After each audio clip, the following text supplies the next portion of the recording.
What is good, fam?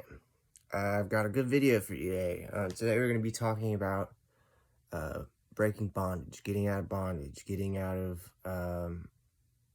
the thumb from under the thumb of whatever is controlling you. And everyone is controlled to some extent. You know what I'm saying?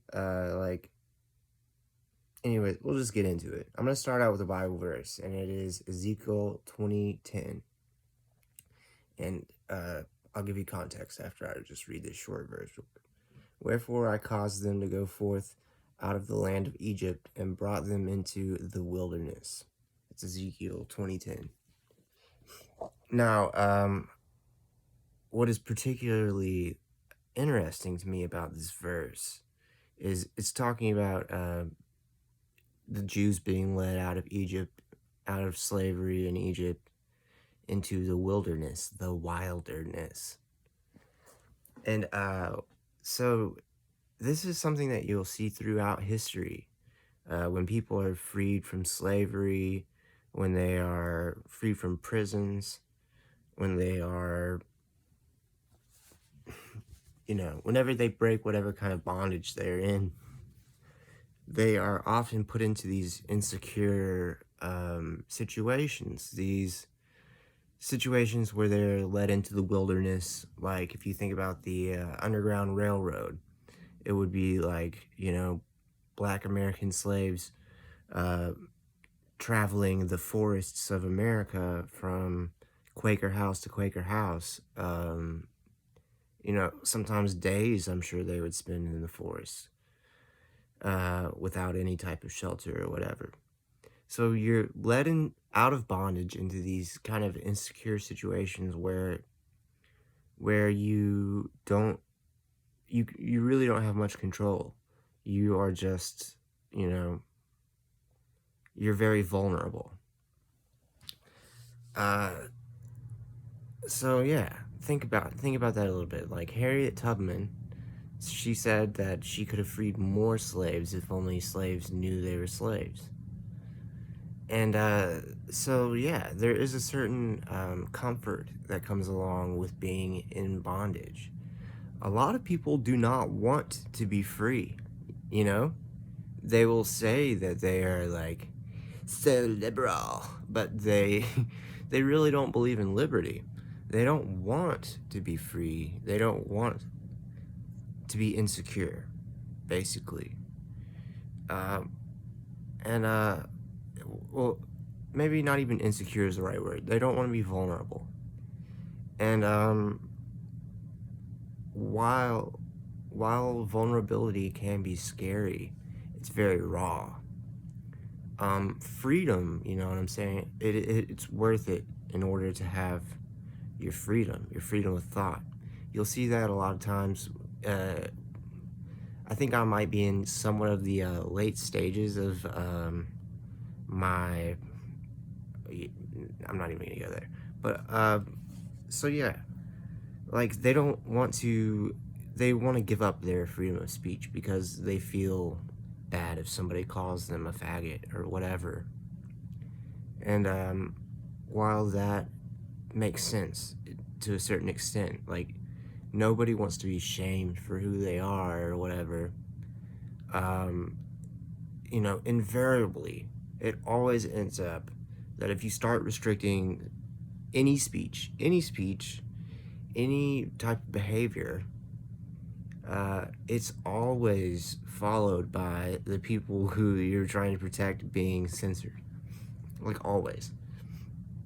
So it's good to be vulnerable. It's good to not be safe. It's good to have your um,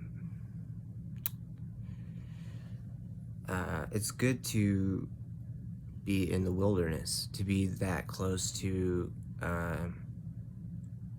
I said in another video, last couple of videos I made, I said when I'm in the wilderness, when I'm that close to God's creation, I feel closer to my Creator. And I think that when we are vulnerable, when we are more responsible to the truth, when we are more accountable to the truth, and whatever that may bring up, you're closer to God. And that's why I think it's not always about what a person has done, but what they do with what they've done, and if they're willing to take accountability for it and be honest about it. So yeah, I mean, addiction is a good example of this. When you're an addict, you take comfort in whatever feeling your drug of choice brings you, and giving up that feeling is very scary. It's very vulnerable. Another another example would be like debt. You know what I'm saying? If you're in all of this debt, and that's a type of bondage for sure. And you finally pay all your debt off, and you don't want to get in any more debt. It's like, but I want a new car. You know what I'm saying? It's like, it's it. Yeah. Let's see. I did take notes for this. I know it doesn't probably seem like it, but I'll probably talk about this more in another video in the future. I just wanted to kind of get some of these ideas on video because I told you I would yesterday, and I've been thinking about this a lot. But yeah, another example of people being comfortable when they're in bondage, um, and people even glorifying it to some extent.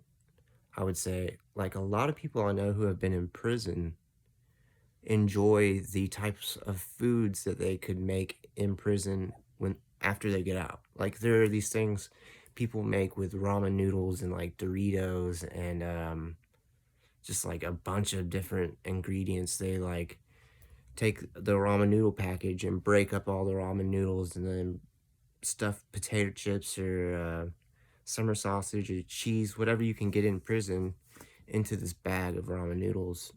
And they, I guess, put hot water in it and then drain it and then let that dry. And they call it a brick. And a lot of people I know who have been in prison love these things. And it's definitely not because they're good. It could be because it reminds them of a time when they weren't so vulnerable, when they didn't have as much to worry about as far as the daily stresses of life. And I'm not trying to minimize what prison is whatsoever. I never want to go to prison. You are more vulnerable in prison to things such as rape or usury.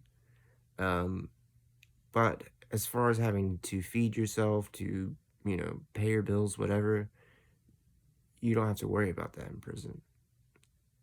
So yeah, in bondage, a lot of times the slave master is seen as a caretaker for a lot of slaves. A lot of slaves may not realize that they're slaves. They just might think that that's life. You know what I'm saying? And I think there's a certain level of comfort with that. But obviously I'm not promoting that. I'm not promoting it. I'm not saying that they're caretakers. They're obviously um, anyone who seeks to control someone to that extent is evil. But oftentimes people who are that power hungry and seek to control you make you think that they are your friend. And yeah, I mean, yeah, I'll make another video about this sometime soon. Um, but I'll keep taking notes. You know what I'm saying? This is a kind of a short list of notes. But I'll make another video about this sometime soon in the future. The next video I am going to make is going to be um, about you know, if there is such a thing as good and evil. A lot of people don't believe in duality or whatever, and I think that's a valid idea. You know, But at the same time, I mean, anyone who can like look at some of the things that are going on in the world and say that there's no such thing as evil are just fooling themselves. You know, I envy that level of ignorance. You know, not, and I don't mean like to say that word. The word ignorance a lot of times is taken like the wrong way. I don't mean like you're stupid. I just mean I wish I didn't. Uh, I wish my senses were kind of immune to some of the things that happen in the world. But yeah, I love you guys. I hope you enjoy the video. Feel free to share it. Follow me on Facebook, Instagram, or YouTube.